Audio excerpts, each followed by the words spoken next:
الحمد لله وكفى والصلاة والسلام على عباده الذين اصطفى أما بعد فأعوذ بالله من الشيطان الرجيم بسم الله الرحمن الرحيم۔ سورۃ الرحمن اور سورۃ الواقعہ یہ آخری جوڑا ہے۔ میں نے عرض کیا تھا شروع میں کہ یہ 7 سورتیں جو ہیں ان میں سے سورہ قاف منفرد ہے، سورہ ذاریات، سورہ طور جوڑا ہے، سورۃ النجم، سورۃ القمر جوڑا ہے، سورۃ الرحمن، سورۃ الواقعہ یہ جوڑا ہے۔ یہ جوڑا بڑا عجیب ہے۔ قرآن مجید کی یہ 2 صورتیں ایسی ہیں کہ نبوت، رسالت، وحی، ان تینوں کے ذکر سے بالکل خالی، ذکر ہی نہیں۔ ہر صورت کا اپنا ایک مزاج ہے، اپنی ایک خاص شان ہے اس میں۔ اور دوسرا یہ کہ سورہ رحمان جو ہے یہ واحد صورت ہے پورے قرآن میں جس میں مسلسل خطاب جنوں اور انسانوں سے متواتر ہو رہا، پیرلل۔ ویسے تو یہ کہ یہ بات میں عرض کر چکا ہوں کہ جنوں میں کوئی نبی نہیں، ان میں روح نہیں ہے، روح آدم میں پھونکی گئی تھی، اور چونکہ ریسیپینٹ آف وحی از روح تو ان کے ہاں وحی نہیں ہے، لہذا وہ بھی جو انسانوں میں رسول آئے ہیں انہی کی ہدایت کے پیرو رہے۔ ان میں سے جو اچھے لوگ ہیں، جو نیک لوگ ہیں، وہ ایمان لائے، جس کی ایک مثال ہمارے سامنے آ بھی چکی ہے۔ وہ جنات تھے، حضرت موسیٰ پر ایمان رکھنے والے تھے، تورات کے ماننے والے تھے، اور ان کا گزر ہوا، قرآن انہوں نے سنا، وہ ایمان لے آئے، اور پھر جا کر وہ اپنی قوم میں تبلیغ شروع کر دی۔ تو گویا کہ قرآن مجید میں جب یا ایھا الناس کہا جاتا ہے تو اگرچہ انسان مراد ہیں، لیکن یہ کہ انہی کے تابع خطاب جو ہے وہ جنات سے بھی ہے، لیکن اس صورت میں اس کو کھول دیا گیا۔ باقی یہ اسی پر قیاس کرتے ہوئے پورے قرآن کو سمجھیے کہ اس پورے قرآن کے مخاطب انسان بھی ہیں، جنات بھی ہیں، لیکن یہاں صرف یہ کہ اس کو ایک ایک قدم کے اوپر تسنیہ کا صیغہ، فَبِأَيِّ آلَاءِ رَبِّكُمَا تُكَذِّبَانِ فَبِأَيِّ آلَاءِ رَبِّكُمَا تُكَذِّبَانِ یا معشر الجن والانس، اے انسانوں اور اے جنات کی جماعتوں، جو کھل کر جو ہے صراحت کے ساتھ جو ہے انسانوں کے ساتھ جنات کا ذکر اور ان سے خطاب، تو صرف اس ایک صورت میں پورے قرآن مجید میں۔ ایک اور بات یہ ہے کہ اس میں 2 جنتوں کا تذکرہ ہے، اور سورہ واقعہ میں بھی ایسا ہی ہے۔ ان دونوں میں ترتیب عجیب ہے مضامین کے اعتبار سے، جس کو کہ آپ مرر امیج کہتے ہیں۔ آج کل مکان بہت سے بنتے ہیں ایسے کہ بالکل مرر امیج ہوتے ہیں کہ یوں لا کے ملا دیے تو ایک جیسے ہوں گے۔ ڈرائنگ روم جڑے ہوئے ہیں، پھر کوئی بیڈ روم ہے، وہ ادھر ہے، پھر ادھر آخر میں پورچ ہے، وہی نقشہ ادھر ہے، وہی نقشہ ادھر ہے، تو گویا کہ ہے مرر امیج۔ تو ان دونوں صورتوں میں مضامین جو ہے مرر امیج کے ساتھ ہے۔ سورہ رحمان میں قرآن مجید کی عظمت کا بیان اور اس کا جو حق ہے جو انسانوں کو ادا کرنا چاہیے اس کو مضمر کیا، اور عظمت قرآن کا بیان کیا۔ یہ شروع ہو رہی ہے صورت اس سے۔ سورہ واقعہ میں وہ آخر میں آئے گا قرآن کی عظمت کا بیان، اور جو لوگ کہ اس کا حق ادا نہیں کرتے ان کا انجام۔ پھر اس میں اس کے بعد جو ہے پہلے ذکر ہے اہل جہنم کا،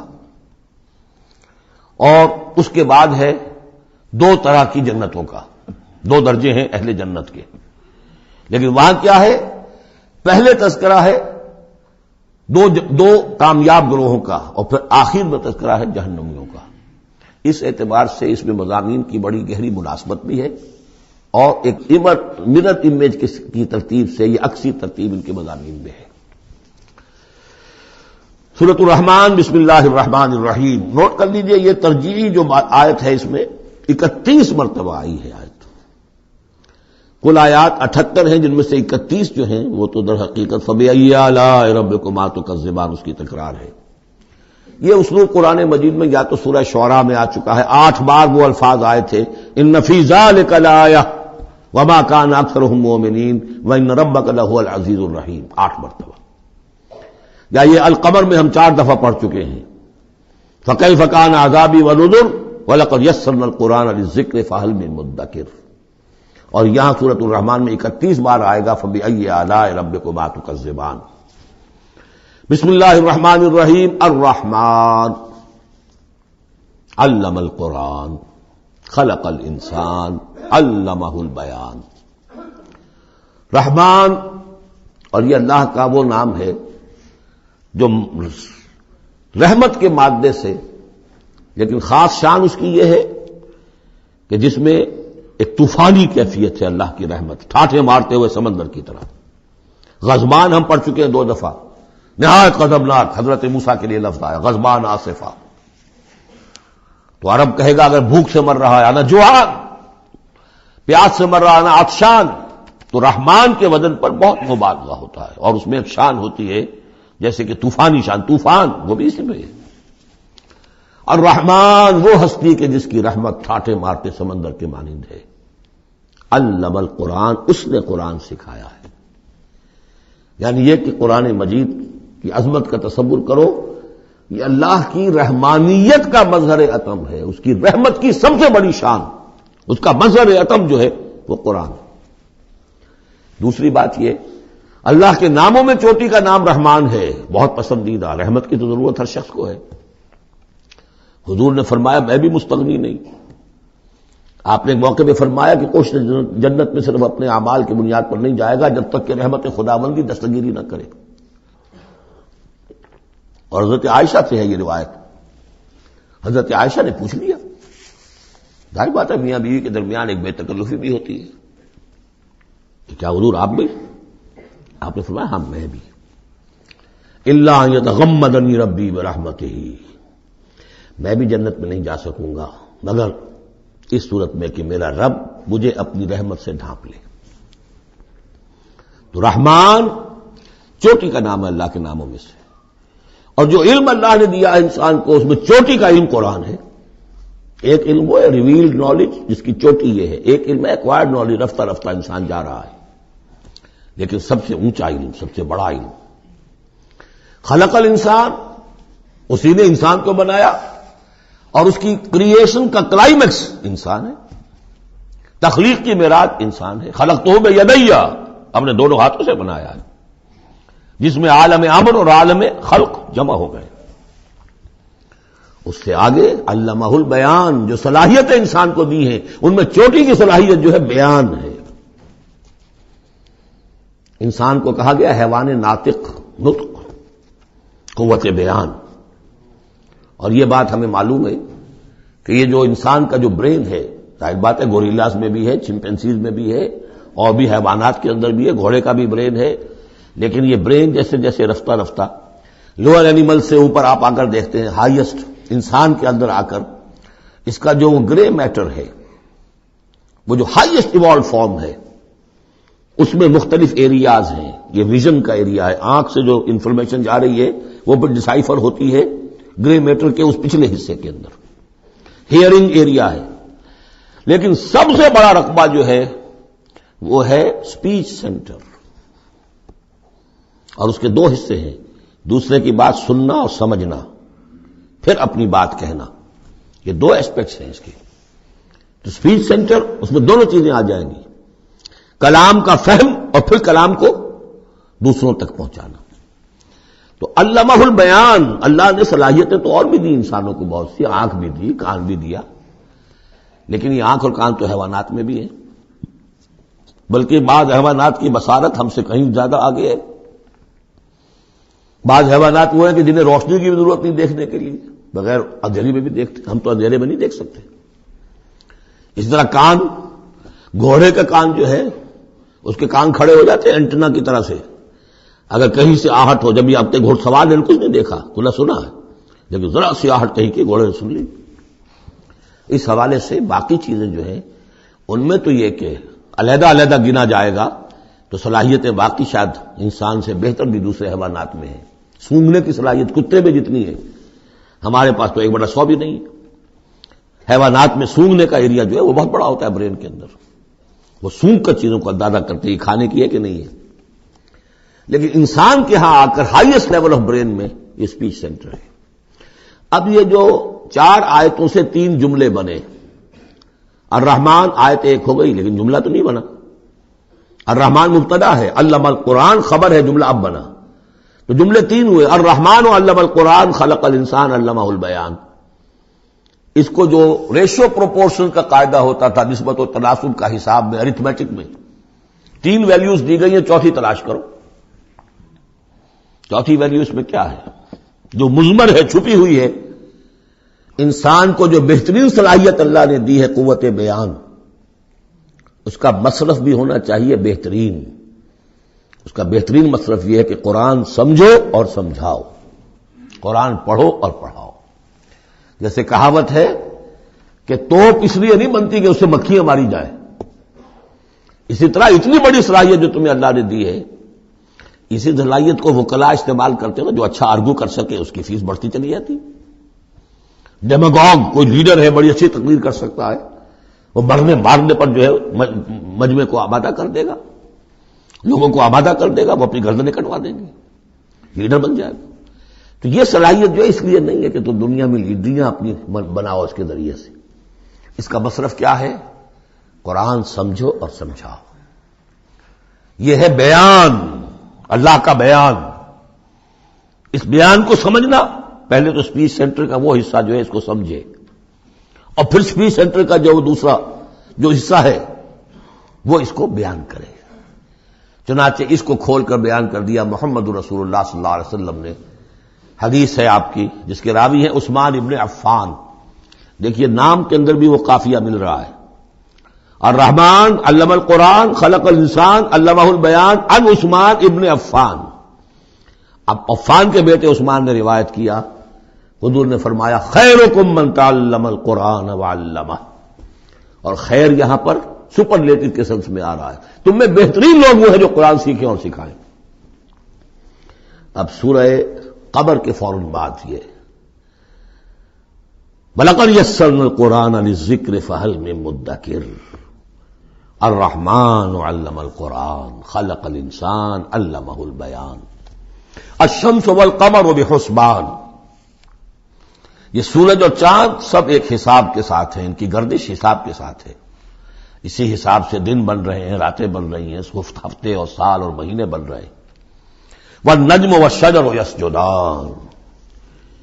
نجم جو ہے تو ستارے، سورج اور چاند کے مناسبت سے تو اس کے لیے ستارے کی مفہوم ہے، لیکن نجم جو عربی زبان میں جھاڑیوں کو بھی کہتے ہیں جو زمین میں ہوتی ہیں، کیونکہ یہ ستارے بھی زمین میں اتنے نظر آتے ہیں جیسے کہ جھاڑیاں ہوں.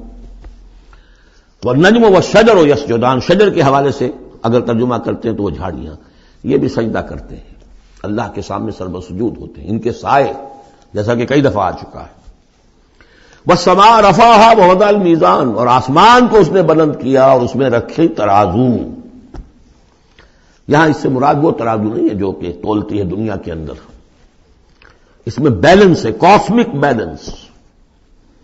آسمان اور زمین کے اندر، آسمان میں جتنے اجرام سماویہ ہیں، ان کو جو چیز تھامے ہوئے ہے، قائم رکھے ہوئے ہے، وہ ایک بیلنس ہے. جو کشش ثقل ہے، ان کی مختلف، یہ سب ایک دوسرے کو کھینچ رہے ہیں، اور ادھر ادھر سے دونوں طرف سے جو کھینچ ہے وہ ہر کرے کو اپنی جگہ پر رکھے ہوئے ہیں. یہ بیلنس جب ذرا سا گڑبڑ ہوگا اور یہ کرے آپس میں ٹکرا جائیں گے. فاصلے ہی کہیں تو ہوتا ہے conversely proportional to the distance.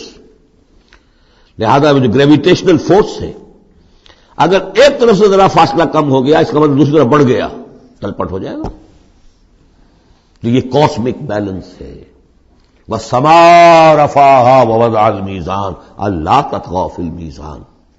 دیکھو اس میزان میں، اس توازن میں، یہ جو بیلنس ہے یہاں کا، اس میں کوئی کمی بیشی نہ کرو، بد زیادتی کرو. وَأَقِيمُوا الْوَزْنَ بِالْقِسْطِ وَلَا تُخْسِرُوا الْمِيزَانَ. اور قائم رکھو وزن کو قسط کے ساتھ، عدل کے ساتھ، اور اس کے اندر کہیں کوئی کمی نہ کرو. نہ تطغوا نہ تخسروا، نہ کمی نہ زیادتی. کہیں فاصلہ بڑھ جائے گا تب بھی خرابی، کہیں فاصلہ کم ہو جائے گا تب بھی خرابی. والارض وضعها للانام. الفاظ کی مناسبت سے بعض لوگوں نے سمجھا کہ ترازو ہی مراد ہے، تو ٹھیک ہے، اس میں کوئی حرج نہیں ہے اگر مراد لی جائے، لیکن ترتیب دیکھیے جس طرح یہ آ رہا ہے الشمس والقمر بحسبان. اب اس کے حوالے سے یہ گویا کہ کاسموس کی بات ہو رہی ہے. اس کاسموس کی بات کے بعد نیچے اتر کے والارض وضعها للانام، تدریجاً نیچے آ رہے ہیں. اور زمین کو ہم نے بنا دیا، رکھ دیا لوگوں کے لیے، پست کر دیا، ان کے قدموں میں بچھا دیا اپنی مخلوقات کے لیے. اور مخلوقات میں انسان بھی ہیں، جنات بھی ہیں. فیہا فاکہۃ، اس میں میوے ہیں، والنخل، اور کھجوریں ہیں، ذات الاکمام، جن پر کے غلاف چڑھے ہوتے ہیں. والحب ذو العصف، اور اناج ہے جس کے ساتھ بھس بھی ہوتا ہے، والریحان، اس کے دو ترجمے ہیں، ایک تو یہ کہ اور خوشبودار پھول بھی ہیں، یا یہ کہ اور دوسری غذائیں بھی ہیں۔ فَبِأَيِّ آلَاءِ رَبِّكُمَا تُكَذِّبَانِ، عام طور پر جو ترجمہ ہے اس میں آلہ کا ترجمہ کیا گیا ہے نعمتیں، لیکن اصل میں یہاں نعمت قدرت ان دونوں کو جمع کیجیے، کہیں وہ نعمت کا تذکرہ ہے، کہیں اللہ کی قدرت کا ذکر ہے، اس کی قدرت کی نشانیاں ہیں۔ فَبِأَيِّ آلَاءِ رَبِّكُمَا تُكَذِّبَانِ، تو تم اپنے رب کی کون کون سی نعمتوں اور قدرتوں کا انکار کرو گے۔ تکذبان صیغہ ہے تثنیہ کا، دونوں سے خطاب ہو رہا ہے، انسانوں سے اور جنوں سے، اور یہ بات آگے چل کر واضح ہو جائے گی۔ خلق الانسان من صلصال کالفخار، ہم نے بنایا انسان کو اس صلصال سے، اس سوکھی ہوئی خشک مٹی سے، وہ گارا سنا ہوا گورا، صلصال من حمإ مسنون، اور جب وہ اتنا سوکھ گیا کہ کھنکنے لگا، کالفخار، جیسے ٹھیکرا ہوتا ہے، اس سے بنایا۔ وَخَلَقَ الْجَانَّ مِن مَّارِجٍ مِّن نَّارٍ، اور جنات کو ہم نے بنایا آگ کی لپٹ سے، جس کو کہ ہم اس سے پہلے پڑھ چکے ہیں سورہ ہجر میں، نار السموم، لو جیسی ہوتی ہے جس کے اندر کی آگ ہوتی ہے۔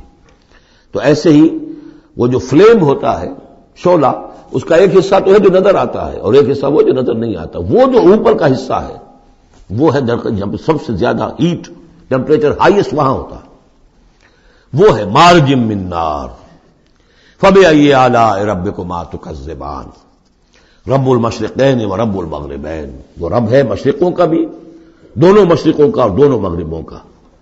یہ تسنیہ کی جو مناسبت سے یہاں پر مشرقین و مغربین کا، کہیں مشارق والمغارب ہے، رب المشارق والمغارب، کہیں مشرق و مغرب ہے، اور یہ سب ٹھیک ہے، مشرق و مغرب واحد کی حیثیت سے بھی درست ہے، اور مشرقین اور مغربین اس وقت کا جو مشرق ہے جہاں سورج نکل رہا ہے، اس کے مقابلے میں مغرب ہے جہاں وہ ڈوبے گا، لیکن وہی مغرب وہ مشرق ہے دوسرے ہمارا جو پیچھے جو حصہ گلوب کا اس کا مشرق ہے، اور جو ہمارا مشرق ہے وہ اس کا مغرب ہے، تو دو مشرق دو مغرب۔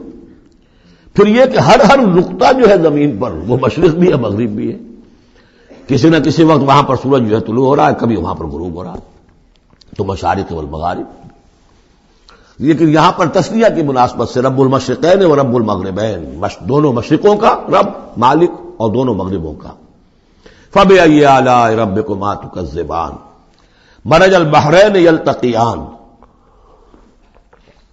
اس نے چلا دیے دو دریا جو آپس میں ملے ہوئے بھی ہیں، بینہما برزخ لا یبغیان، لیکن ان کے مابین ایک ایسا پردہ حائل ہے کہ وہ ایک دوسرے میں گھستے نہیں ہیں، داخل نہیں ہوتے، اپنی حد کے اندر رہتے ہیں۔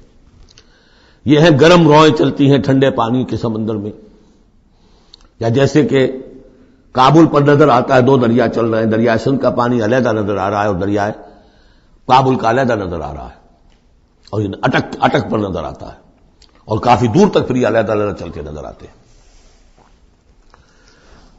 فَبِأَيِّ آلَاءِ رَبِّكُمَا تُكَذِّبَانِ يَخْرُجُ مِنْهُمَا اللُّؤْلُؤُ وَالْمَرْجَانُ، اور ان دونوں سے نکلتے ہیں موتی بھی اور مونگے بھی۔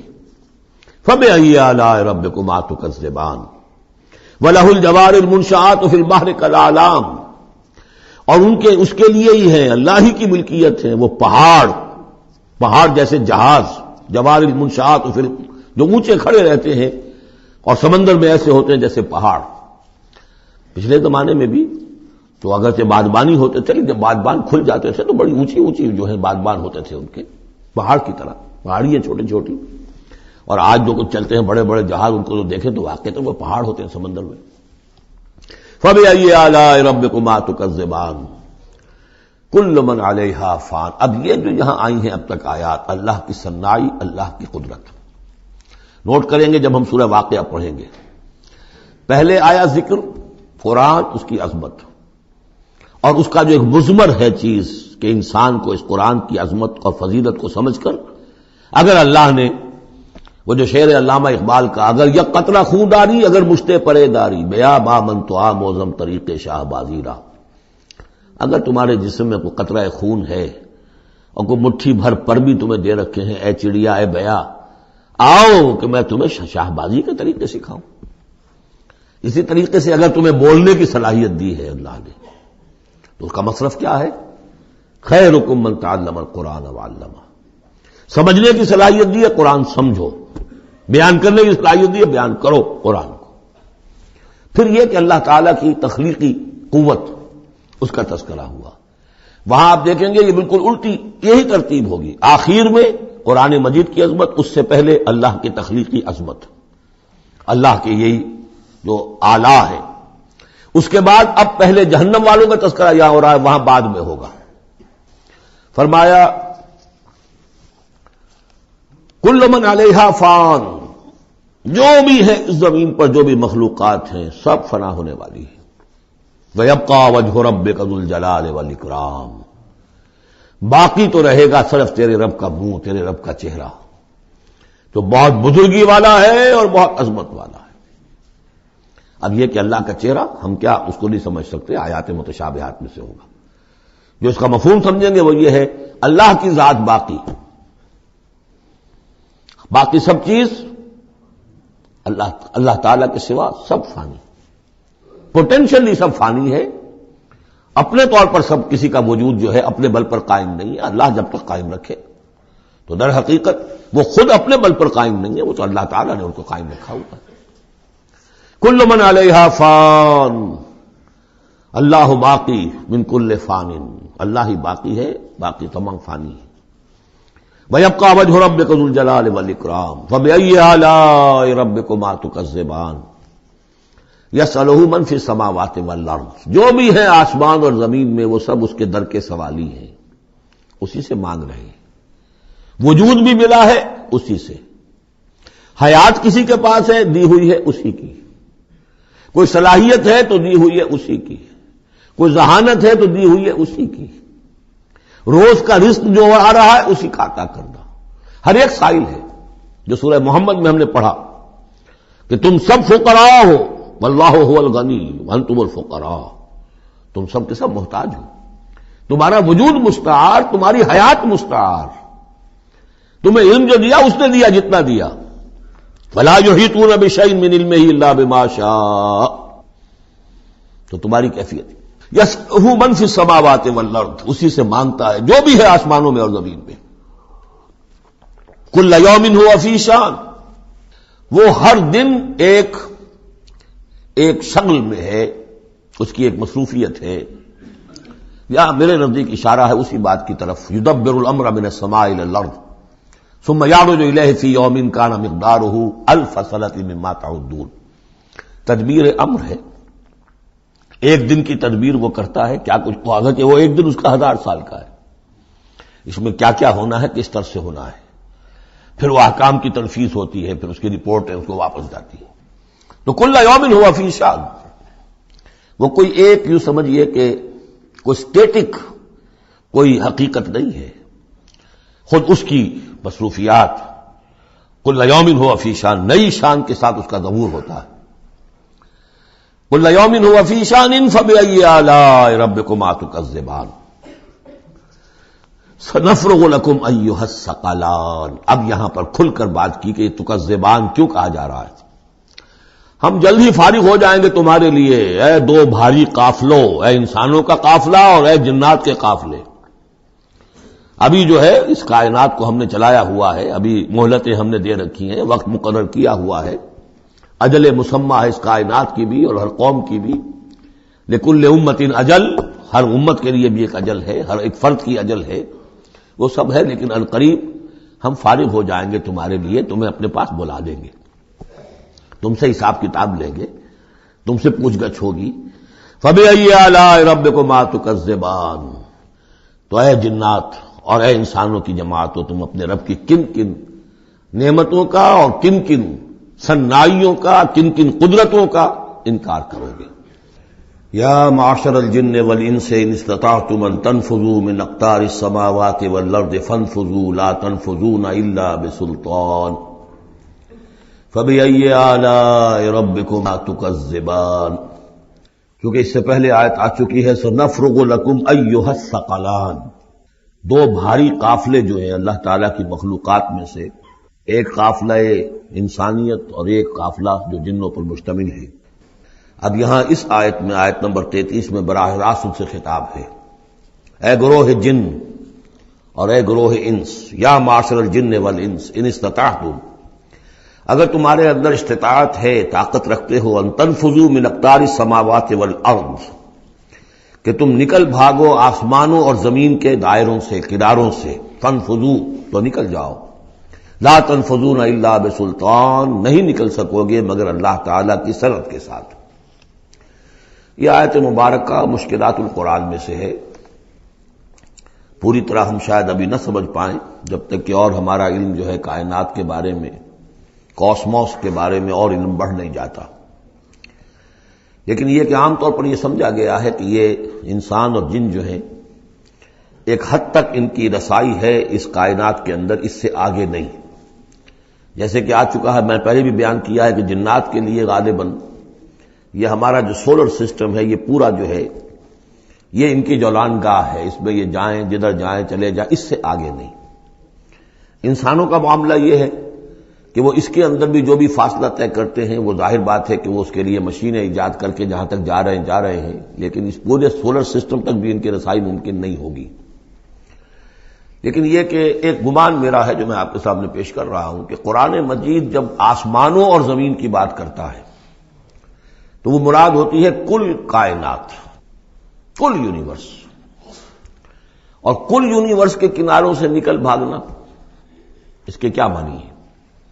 اس کے معنی یہ ہے معدوم ہو جانا، یعنی یہ کہ جہنم میں پڑنے والے چاہیں گے کہ ہم معدوم ہو جائیں، کاش کہ جیسا کہ ہم نے پڑھا تھا سورہ نساء میں، فَكَيْفَ إِذَا جِئْنَا مِن كُلِّ أُمَّةٍ بِشَهِيدٍ وَجِئْنَا بِكَ عَلَىٰ هَٰؤُلَاءِ شَهِيدًا، اس روز انسان چاہیں گے کہ اس طرح زمین شق ہو جائے، وہ اس میں دھس جائے اور زمین اوپر سے برابر کر دی جائے، یہ تو ہوگا یوم الحساب کو۔ لیکن سوال یہ ہے کہ من اقطار السماوات والارض، تمام آسمانوں اور زمین کے کناروں سے نکل بھاگنا، معدوم ہونا، یہ بھی بس میں نہیں ہے، اللہ کے اذن سے ہی ہم بنے ہیں، ہمیں وجود عطا ہوا ہے، اور اللہ ہی کا اختیار ہے جو ہمیں معدوم کر سکتا ہے۔ اب لاکھ چاہیں کہ معدوم ہو جائیں، معدوم نہیں ہو سکتے، یہ بھی ہمارے اختیار سے باہر ہے، اذن رب ہی ہو تو ہم معدوم ہوں بغیر اذن رب۔ یہاں پر ویسے جو اللہ بسلطان، اللہ کا حکم، اللہ کی مرضی، اللہ کی سند، اس طرح کی کوئی بات ہے، اگرچہ عام طور پر بات وہ سمجھی گئی ہے جو پہلے میں نے بتایا، میرا گمان یہ ہے واللہ عالم۔ بہرحال مشکلات القرآن میں سے ہے۔ فَبِأَيِّ آلَاءِ رَبِّكُمَا تُكَذِّبَانِ، تو تم اپنے رب کی کن کن نعمتوں اور کن کن صناعیوں اور کاریگریوں اور کن کن قدرتوں کا انکار کرو گے۔ یرسل علیکما شواظ من نار، تم پر پھینکے جائیں گے شعلے بھڑکتے ہوئے آگ کے، ونحاس، اور دھواں ملا ہوا، وہ آگ جس میں کہ دھواں ملا ہوا ہو، فلا تنتصران، پھر تم بدلہ نہیں لے سکو گے۔ فَبِأَيِّ آلَاءِ رَبِّكُمَا تُكَذِّبَانِ فَإِذَا انشَقَّتِ السَّمَاءُ، جب آسمان پھٹ جائے گا، فَكَانَتْ وَرْدَةً كَالدِّهَانِ، تو ایسے ہو جائے گا گلابی رنگ کا جیسے کہ تیل کی تلچھٹ ہوتی ہے، جب تیل کو صاف کیا جاتا ہے تو اس کے نیچے جو تلچھٹ رہ جاتی گلابی رنگ کی۔ فَبِأَيِّ آلَاءِ رَبِّكُمَا تُكَذِّبَانِ فَيَوْمَئِذٍ لَا يُسْأَلُ عَنْ ذَنبِهِ إِنسٌ وَلَا جَانٌ، تو اس روز کوئی پوچھنے کی ضرورت نہیں ہوگی ان کے گناہوں کے بارے میں، نہ انسانوں سے نہ جنوں سے۔ اللہ تعالیٰ پوچھے گا، حساب کتاب بھی ہوگا، لیکن یہ کہ اپنی جگہ پر ہر ایک کے چہرے پر لکھا ہوگا اس کا انجام۔ بل الانسان علی نفسہ بصیرہ، چنانچہ کئی جگہ قرآن مجید میں نقشہ کھینچا گیا ہے، میدان قیامت میں جب لوگ کھڑے ہوں گے، کچھ لوگوں کے چہرے تر و تازہ ہوں گے، کچھ لوگوں کے اوپر مردنی چھائی ہوئی ہوگی، جس کی مثال بہترین ہوتی ہے ہائی سکولز کے اندر ہر سال جب ڈکلیئر کرتے ہیں امتحان، سالانہ امتحان کا نتیجہ، تو جب کھڑے ہوتے ہیں طالب علم سننے کے لیے، تو بعض لوگوں کے چہروں کے اوپر لکھا ہوتا ہے کہ یہ فیل ہونے، اس لیے کہ انہیں معلوم ہے لکھ کر کے آئے تھے ہم، اور بعض کے چہرے تر و تازہ ہوتے ہیں، انہیں اگر فکر ہوتی ہے تو اس کی کہ میں فرسٹ آتا ہوں یا نہیں آتا، بس اس کی تشویش ہو سکتی ہے، لیکن یہ کہ انہیں کوئی اندیشہ یہ نہیں ہوتا کہ وہ فیل ہو جائیں گے۔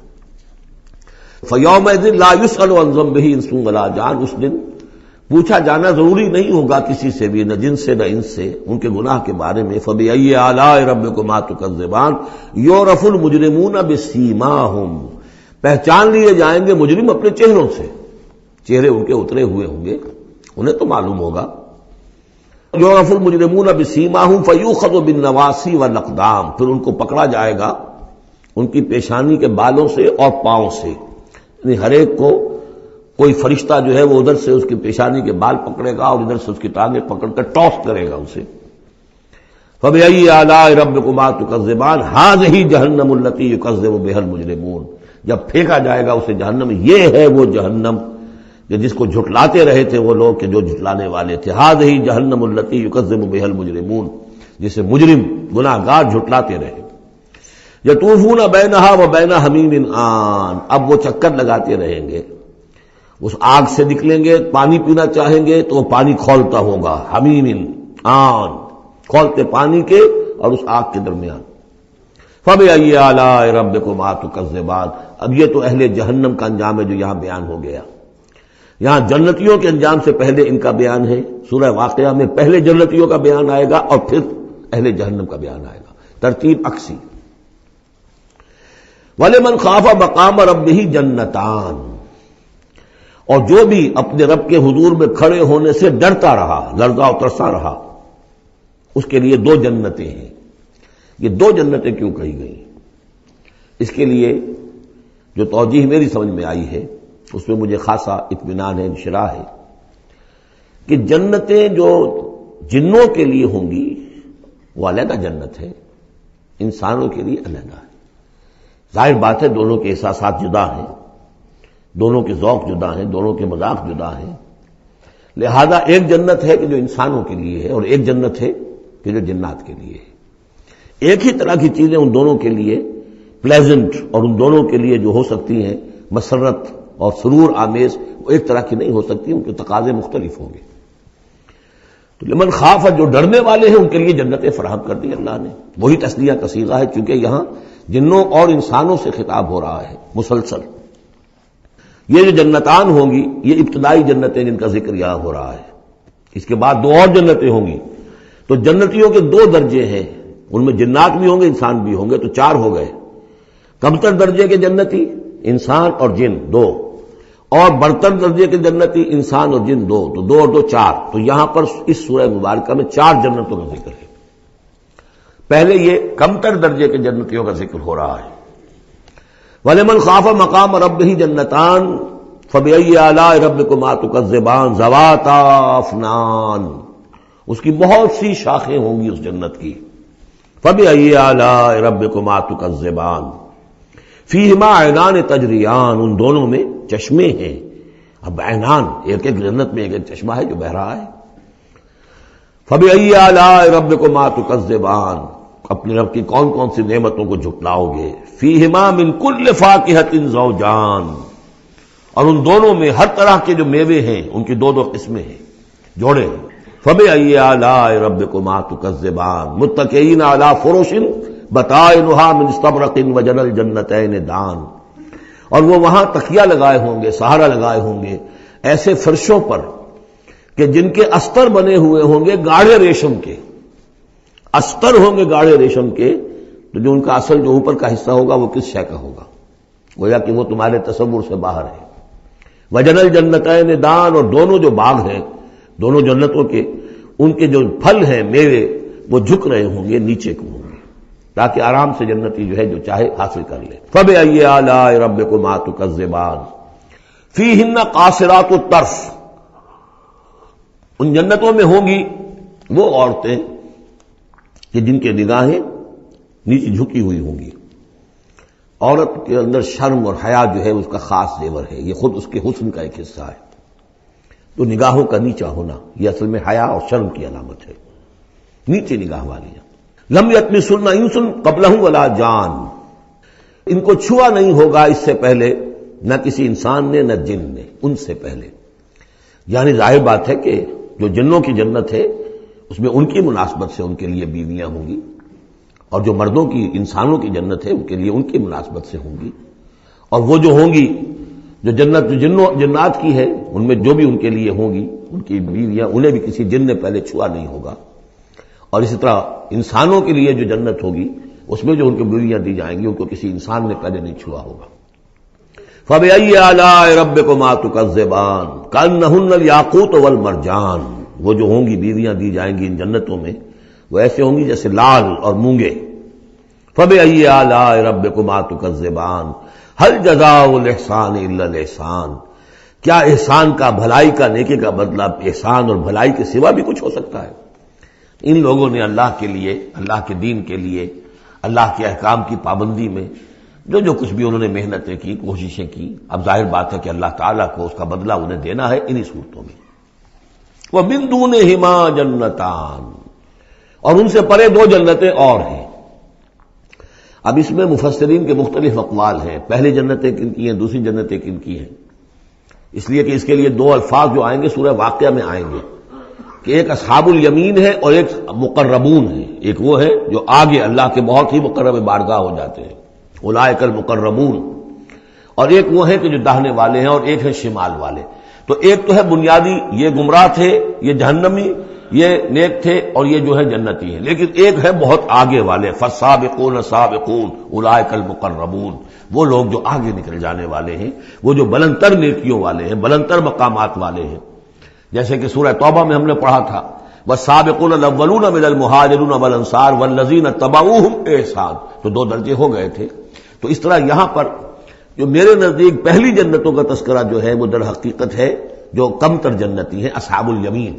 اور اب جو تذکرہ ہو رہا ہے وہ ہے جنت ان کی کہ جو مقربین بارگاہ ہے، سابقین. وَمِن دُونِهِمَا جَنَّتَانِ، اور ان دونوں کو پرے اور دو جنتیں ہوں گی. فَبِأَيِّ آلَاءِ رَبِّكُمَا تُكَذِّبَانِ، یہ بھی دو ہوں گی، ایک جنات کے لیے اور ایک انسانوں کے لیے. مُدْحَامَّتَانِ، بڑے گہرے سبز رنگ کی جنتیں ہوں گی. سبز کاہی جسے ہمارے ہاں کہا جاتا ہے، گہرا سبز، سیاہی مائل سبز، اتنی گہرا سبز ہو کہ سیاہی مائل ہو جائے. یہ میں ابھی عرض کروں گا، اس کی ایک خاص پس منظر ہے. فَبِأَيِّ آلَاءِ رَبِّكُمَا تُكَذِّبَانِ فِيهِمَا عَيْنَانِ نَضَّاخَتَانِ، اس میں دو چشمے ہیں ابلتے ہوئے. فَبِأَيِّ آلَاءِ رَبِّكُمَا تُكَذِّبَانِ فِيهِمَا فَاكِهَةٌ وَنَخْلٌ وَرُمَّانٌ، اس میں میوے ہیں، کھجوریں ہیں، انار ہیں. فَبِأَيِّ آلَاءِ رَبِّكُمَا تُكَذِّبَانِ، یہ یوں سمجھیے کہ ایک تو ہے خالص عربی ذوق، اور عرب کا جو ایک خاص ماحول تھا، اور خاص طور پر عرب کا وہ علاقہ جس میں قرآن نازل ہوا ہے، حجاز، پہاڑی علاقہ ہے. اس میں جب آتے تھے چشمے اور جب بہہ جاتی تھی وادیاں تو ابلتی ہوئی پہاڑی، چونکہ چشمے جیسے ہوتے ہیں پہاڑی نالے، تو ان کے اندر جوش و خروش ہوتا ہے. اور دوسرے کہ وہاں پر جو باغات ہوتے تھے کھجور کے درخت، اور وہاں پر وہ سبزی جو رنگ ہے ان کا وہ سبزی مائل گہرا، اور اسی کے اندر پھر جو چھاؤں ہے. تو جو ان کا تصور ہے، ایک عربی ذوق ہے، ایک عجمی ذوق ہے. وہ عجمی ذوق ہے جو پہلے بیان ہوا ہے، عربی ذوق ہے جو اب بیان ہو رہا ہے. فیہما فاکہۃ ونخل ورمان، اب یہ چیزیں جو ہیں یہ عرب کے اندر کھجوریں ہیں، انار ہیں. فبأي آلاء ربكما تكذبان فیہن خیرات حسان، اس میں ہوں گی بہت ہی اچھی عورتیں، نہایت خوبصورت. فبأي آلاء ربكما تكذبان حور مقصورات فی الخیام. اب یہاں حور کا لفظ آیا، پہلے میں نہیں آیا ہے. پہلے میں یہ تو آیا ہے فیہن قاصرات الطرف لم یطمثن انس قبلہم ولا جان، لیکن لفظ حور یہاں آیا ہے. اسی کو نوٹ کریں گے کہ سورہ واقعہ میں بھی ایک کے ساتھ حور کا لفظ آئے گا، دوسرے کے ساتھ نہیں. حور مقصورات فی الخیام، اب یہ بھی عرب پس منظر ہے، خیموں میں رہنے والے.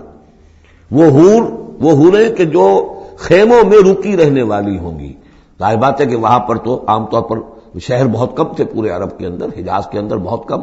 جو عام طور پر جو آبادیاں تھیں وہ خیموں میں رکی رہنے والیاں. وقرن فی بیوتکن ولا تبرجن تبرج الجاہلیۃ الاولی، وہ شمع محفل نہیں بنتی بلکہ وہ چراغ خانہ بنتی ہیں. حور مقصورات فی الخیام فبأي آلاء ربکما تکذبان لم یطمثن انس قبلہم ولا جان، نہیں انہیں چھوا ہوگا ان سے پہلے نہ کسی انسان نے اور نہ کسی جن نے. یہ ان دونوں کے میرے نزدیک علیحدہ علیحدہ. جنات کی جو جنت ہے ان میں جو ان کے لیے عورتیں اور بیویاں فراہم کی جائیں گی انہیں کسی جن نے نہیں چھوا ہوگا ان سے پہلے، اور جو انسانوں کے لیے جنت ہوگی وہاں جو انہیں بیویاں دی جائیں گی اور حوریں دی جائیں گی انہیں کسی انسان نے نہیں چھوا ہوگا. فبأي آلاء ربكما تكذبان متكئين على رفرف خضر وعبقری حسان، وہ تکیہ لگائے بیٹھے ہوئے ہوں گے سب مسندوں پر اور بڑے قیمتی نفیس بچھونوں پر. فَبِأَيِّ آلَاءِ رَبِّكُمَا تُكَذِّبَانِ تَبَارَكَ اسْمُ رَبِّكَ ذِی الْجَلَالِ وَالْإِکرام، بہت بابرکت ہے نام تیرے رب کا جو بہت ذی الجلال بڑائی والا ہے اور اکرام عظمت والا ہے۔ اب اس میں آپ نے دیکھا نبی، رسول، کتاب، کسی کا کوئی تذکرہ نہیں، اللہ اور آخرت، جنت اور دوزخ، باقی اللہ کی کریٹو جو اس کی ایکٹیویٹی ہے، آیات آفاقیہ، آیات انفسیہ، تذکیر بآلاء اللہ، ان کا ذکر ہے۔ تو منفرد ہیں یہ صورتیں دونوں اس اعتبار سے، اور جوڑا ہونے کی وہ نسبت آپ کو بڑی نمایاں نظر آئے گی اس میں۔ وہ مضامین جو یہاں آئے ہیں ایک ترتیب سے، یہاں اس کی عکسی ترتیب سے۔